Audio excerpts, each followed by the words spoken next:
Y finalmente, el presidente de la Nación ayer vetó la ley que promovieron todos los gobernadores, para distribuir los fondos de los aportes del Tesoro Nacional entre las provincias. Recordemos, este fondo es un remanente de los impuestos coparticipables que no se distribuyen automáticamente entre las provincias, sino que lo retiene el gobierno nacional para atender de emergencias que puedan surgir en las provincias.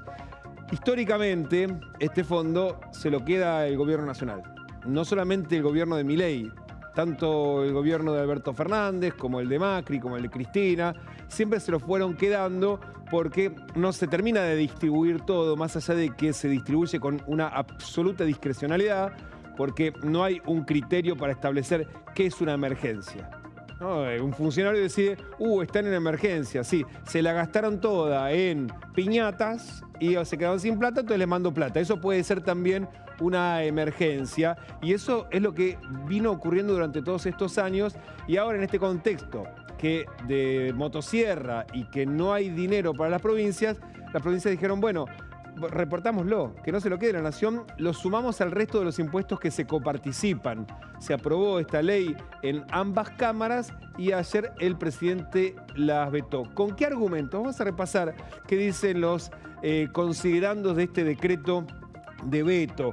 Hablando de, por ejemplo, el fondo, dice que el fondo de los ATN resulta imprescindible ya que permite dar respuesta a situaciones extraordinarias que no pueden ser previstas y atendidas a partir de un sistema de reparto rígido y automático. De hecho, hay que reconocer que este gobierno sí lo utilizó para situaciones de emergencia, ¿no? Para las inundaciones de Bahía, lo utilizó para los incendios que hubo en Chubut, en la provincia de Río Negro, en Córdoba, es decir, sí se utilizaron para situaciones de emergencia y lo que dice el gobierno es, esto se usa para situaciones de emergencia.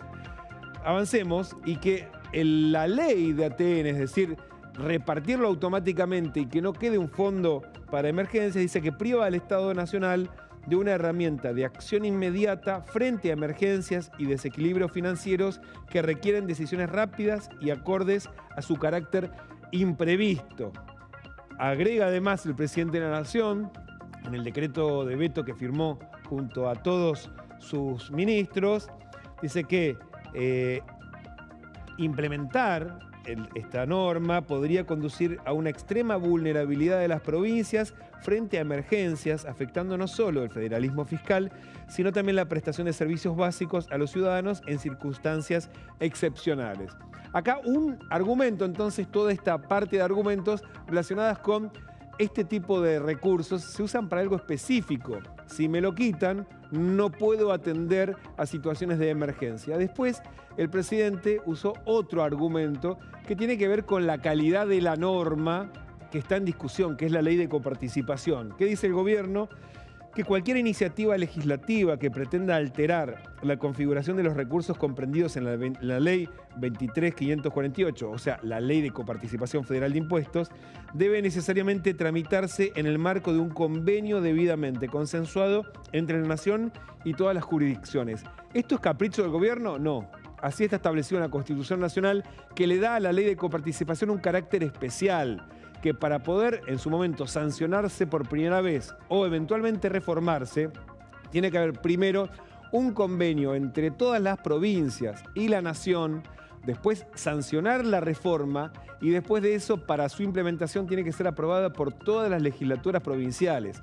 Eso ocurrió no, porque el modo en que se está modificando, el modo en que se reparte el fondo de aporte del Tesoro Nacional, que es parte de la ley de coparticipación, es modificar la ley de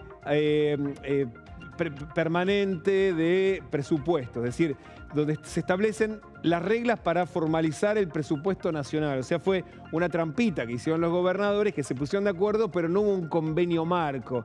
Y el gobierno dice, esto es inconstitucional. Lo que hicieron, muchachos, es inconstitucional. Y termina diciendo que admitir modificaciones unilaterales al régimen de coparticipación importaría desconocer el carácter de pacto federal que la Constitución Nacional asigna a este sistema, con el consiguiente riesgo de fragmentar el equilibrio institucional entre la Nación y las provincias. De hecho, estos argumentos habían sido expresados en el momento del debate en la Cámara de Diputados por diputados que no son del oficialismo, que hoy están más alejados del oficialismo, como Ricardo López Murphy, entre otros. De hecho, el bloque de la coalición cívica, al votar esto, se abstuvo para no votar en contra de las provincias, pero tampoco para convalidar algo que no era del todo constitucional. Hay que reconocer que esta norma es más un instrumento de presión política que una herramienta de presión jurídica, porque está recontra floja de papeles. Pero de todos modos,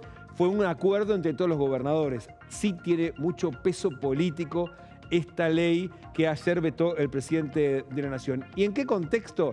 Bueno, a ser justo, el Poder Ejecutivo puso en marcha lo que le llama la Mesa Federal, este espacio que el presidente creó entre el jefe de gabinete de ministros, el ministro de Economía, Caputo, y el flamante ministro del Interior, Catalán, para reunirse con las provincias, para volver a acercarse a las provincias. ¿A qué provincias? A las afines. Digo esto porque así lo anunció el gobierno cuando Guillermo Francos anunció que se había creado la mesa, y tanto es así que ayer Catalán y el ministro de Economía y Guillermo Franco se reunieron con los 3 gobernadores afines. O sea, de los 24 jefes distritales, solamente fueron 3. ¿Cuáles 3?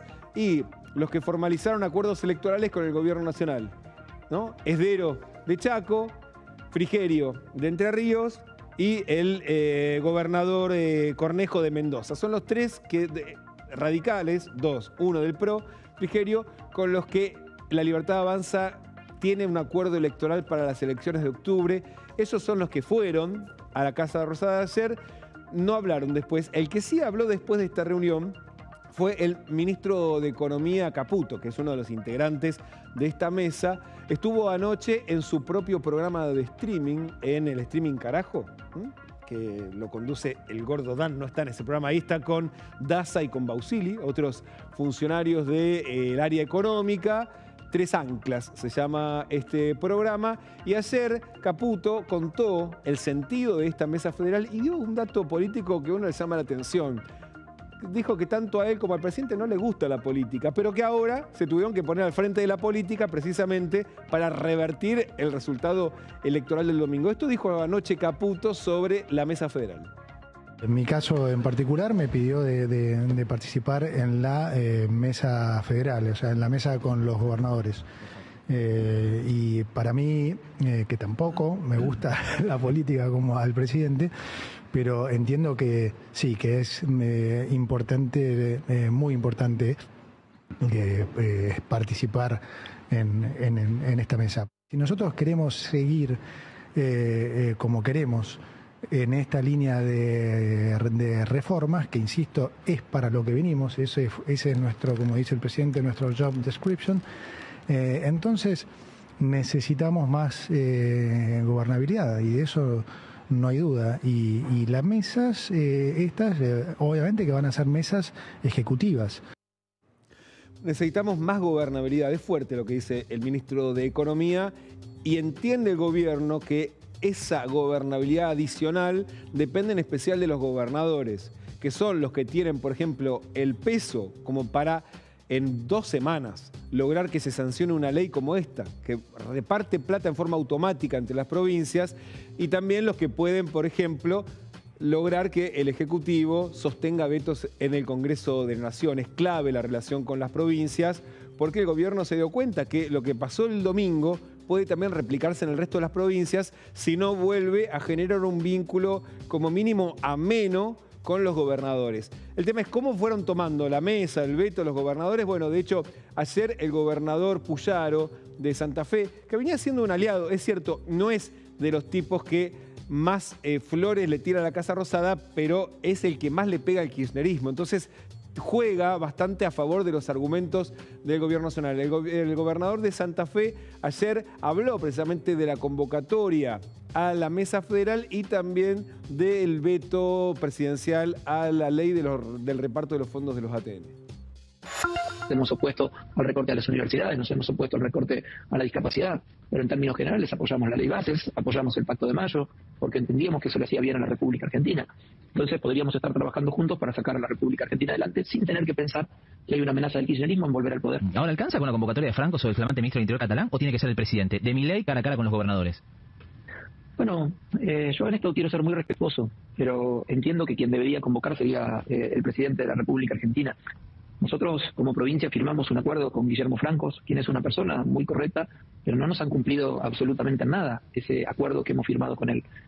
Entonces es muy difícil restablecer la confianza cuando una persona pone mucha buena voluntad, pero no tiene el poder como para materializar lo que plantean las reuniones. Así que es muy difícil que podamos sentarnos nuevamente con el ministro, con el jefe de gabinete o con el ministro del Interior, si a ellos no se los habilita, no digo a acordar cuestiones nuevas, sino a lograr materializar lo viejo. Y lo viejo, digo, de Santa Fe no es nada nuevo, es terminar con algunas obras que se había comprometido el gobierno nacional, de las casi 300 que tenía aquí, y las dejó paralizadas a las 300, que la inmensa mayoría se hizo cargo de la provincia.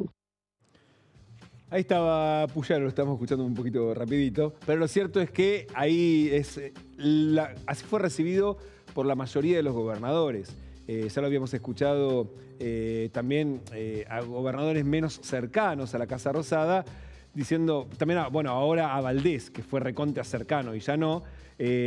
No sé qué vienen a prometer ahora porque todo lo que nos prometieron no cumplieron, hablando de recursos. Entonces, ¿por qué vamos a ir ahora a recibir promesas nuevas y las anteriores no las cumplieron? Otro que habló es otro radical que en su cuenta de X, Marcelo Rego, el gobernador de San Juan, también evaluó este anuncio de convocatoria. Digo anuncio porque en el caso de Rego, y eso mismo lo dice, a él todavía no lo llamaron. Escribió esto Rego, dice 4 puntos sobre lo que anunció el gobierno. Uno dice, no he recibido aún una invitación formal, pero si soy convocado estaré presente para defender los intereses de San Juan, y aclara: voy a asistir y lo haré para plantear con firmeza y decisión la importancia de construir y consolidar un modelo de país que potencie los sectores productivos, la inversión y el empleo privado en la provincia y en Argentina.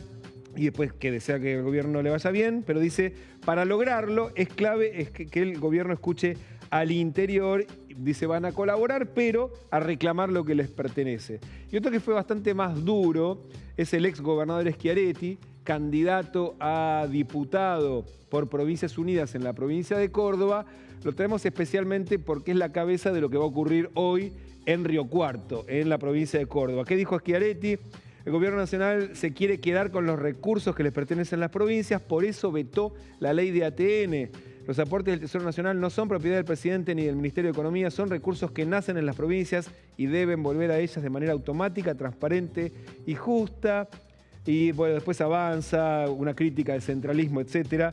Sin federalismo no hay igualdad de oportunidades, no hay futuro para el interior y no hay desarrollo posible para la Argentina.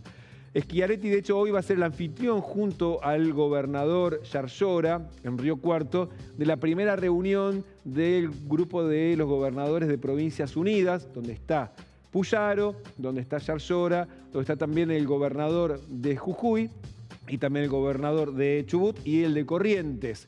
Y también el gobernador de Santa Cruz, Vidal. Torres de Chubut y Vidal no van a ir. Vidal porque no tiene vuelo para llegar hasta Córdoba. Delirio, pero no consiguió vuelo para llegar hasta Córdoba. Y Torres, justo es el aniversario de Comodoro, así que se queda en la provincia. Y los otros van a estar con la mesa de enlace provincial, van a estar con el campo provincial para dar una señal productiva de este espacio en medio de la campaña electoral precisamente, pero se entiende que también es una reunión para enviarle un gesto a la Casa Rosada sobre que ahí hay un bloque que crece de resistencia de gobernadores y que van a seguir reclamando por fondos. En un ratito vamos a analizar qué chances tiene el gobierno de sostener los vetos en el Congreso. Los vetos de la ley de emergencia en materia de salud pediátrica, también de presupuesto para las universidades y este último que se conoció en el día de ayer, a última hora, que se publicó en el boletín oficial, que vetó la ley del reparto de los fondos de los ATN. Gran noticia.